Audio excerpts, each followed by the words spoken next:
Hello and welcome to People and Profit. This week we're in India's financial capital, Mumbai, finding out what's driving the world's fastest growing major economy. Coming up in the programme, we'll speak to the head of one of India's biggest companies about the aftershocks of the country's cash crisis and what business wants now from the government. Up all night in Delhi, how the capital's economy is adjusting to a workforce that's serving customers on the other side of the world. And Generation Startup, we meet the brightest young Indian entrepreneurs.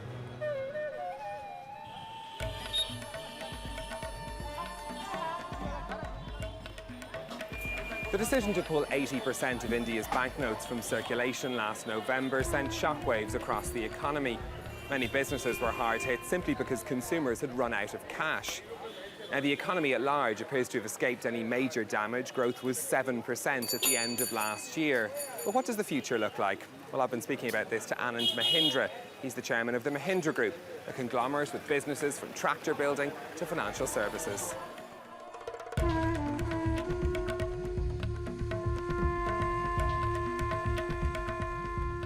Anand Mahindra, thank you for speaking to us. Can I start by asking you about demonetisation? It was a huge shock for the Indian economy. How did it affect your business? The month of November was, I think, a month of transition for everyone. Everyone did a double take. This was entirely unprecedented. It was new, but the forecasts of doom proved to be wrong. In fact, when you look back, I think what comes out is how resilient the Indian economy is. And I think we've got to begin to leverage that, look at it as a strength, that you can go through such a shock and yet adjust so quickly. So in our businesses, to put it very briefly, the businesses which are more rural were more affected because that's where cash used to be more of a staple measure of or way of transacting business. The urban products that we have, whether they be our urban passenger vehicles or other products that we sell in urban areas, those were less affected and in fact rebounded quicker. You've spoken in the past about the need for strong leadership for the Indian economy. Are you getting that from Prime Minister Narendra Modi?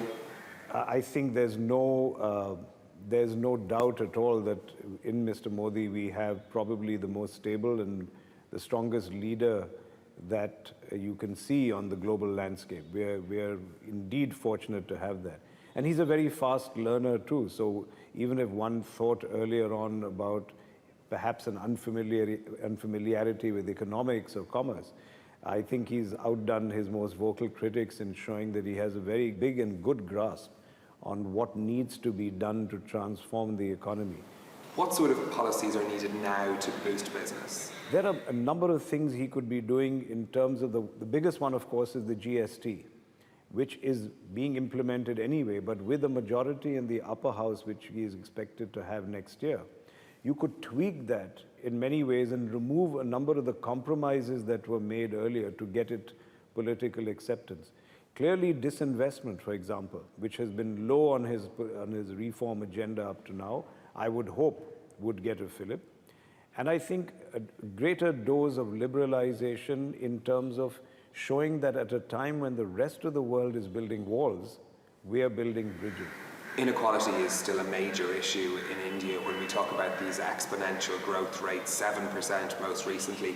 Is there a sense that that economic growth is trickling down to the poorest people in this country? I think what is going to be key is to frankly revolutionize agriculture. 65% of the country's population are still in rural areas. Half their income is non-agricultural, but the other half is critical.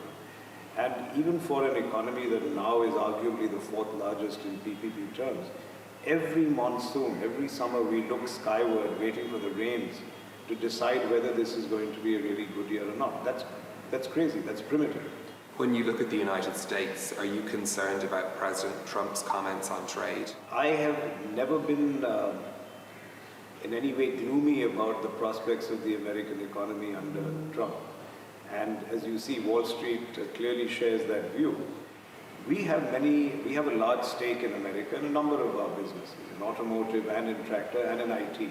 In all of them, we're going to double our bets because we think America is going to be going to regain its position as fast growing, not just the largest, but fast growing. Anand Mahindra, thank you very much for speaking to us.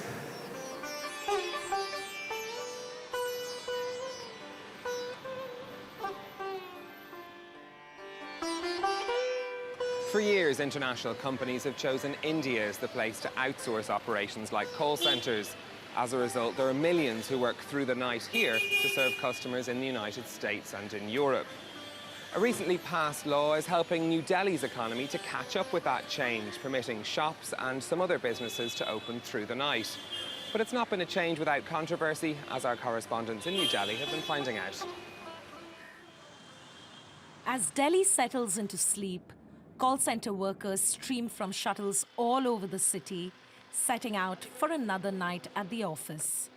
In India, outsourcing is a $150 billion industry, and the capital is one of the country's biggest hubs.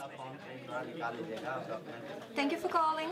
Ask PC Expert. My name is Purnima. How may I help you? Right now, I'm getting calls from US. Most of they're calling from Florida. Multinational companies run 24 hours a day, requiring night shift employees to adapt to the schedule of clients based in the US and UK. Call centers attract thousands of young Indians, like Rajiv. Yes, sir. The file is downloading. How much time it's showing you over there? He juggles his studies by working all night. It's pretty good for me. I get free like around 3:30 from here. I reach my home around 4. So I have plenty of time to sleep till 10:30. Then I woke up, attend my classes. This nighttime economy is reshaping the city's culture and even its laws. A bill passed just last year, now being implemented, will soon let commercial businesses stay open 24/7. The Mall of India, the country's biggest shopping centre, boasting an indoor snow slope, is set to become one of India's first all-night malls. The capital's new 24-hour culture may soon be powered in part by women, thanks to another new law which grants women in retail the right to work all night.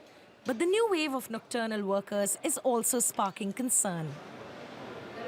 It would be very difficult for a family to send two girls overnight for a night shift or something because of safety reasons, definitely. It's not like New York or New Jersey or any big city.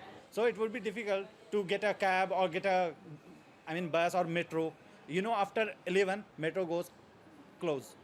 And not all employees can adapt their body clocks to the opposite side of the world. Like Bissy, who quit after 7 months of working in customer care all night. I suffered from this low blood pressure because of maybe sleep deprivation. You suffer from a really bad headache. You can't even move your eyes. I felt that. I worked there for so many months. I thought I'll be used to it, but no. Still, in Delhi, millions of applicants continue to compete each year for night shifts.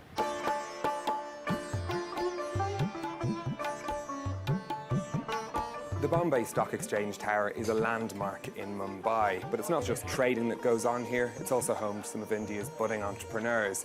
This is the Zone Startups Accelerator. Around 30 companies are based here. They get office space, they get help and advice on business strategy, and all of that comes with a prestigious address. When we came to India, it was the first location outside of Toronto for us, and we knew that we needed to have a very strong local partner.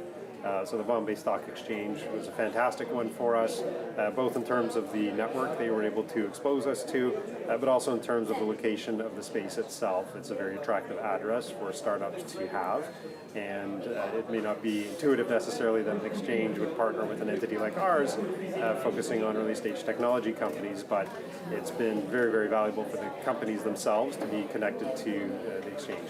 Well, let's meet some of those entrepreneurs that are based here at the Zone Startups Hub. I'm going to start by asking each of you to tell us a little bit about all of your companies. So FlexiLoans is a digital lending startup that actually aims to provide hassle-free, collateral-free, quick working capital loans to SME small businesses in India. Our company is called Bleetech Innovations, and we are building a smartwatch for deaf community.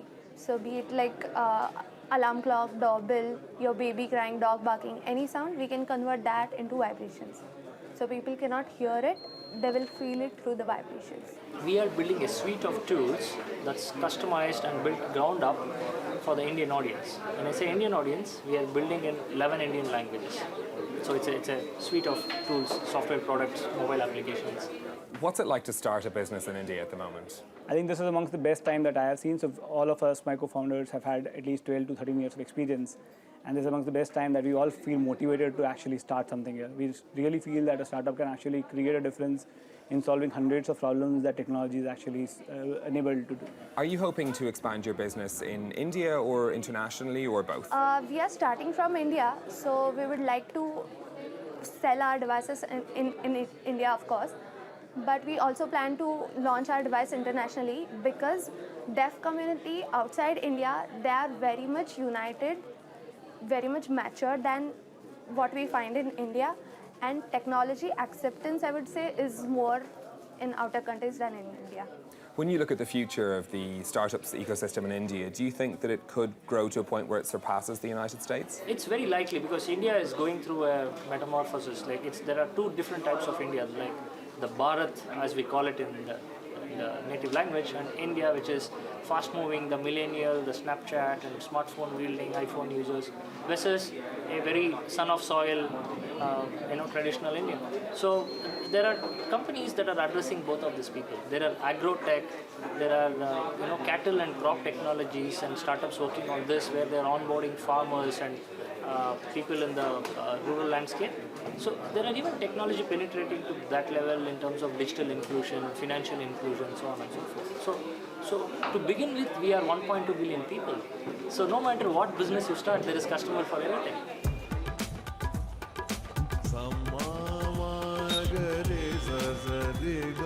That's it from us in Mumbai. If you've any thoughts on the stories we've been covering, do get in touch on Facebook at France24 Business, or you can tweet me at NewStephen. Until next time, thanks for watching.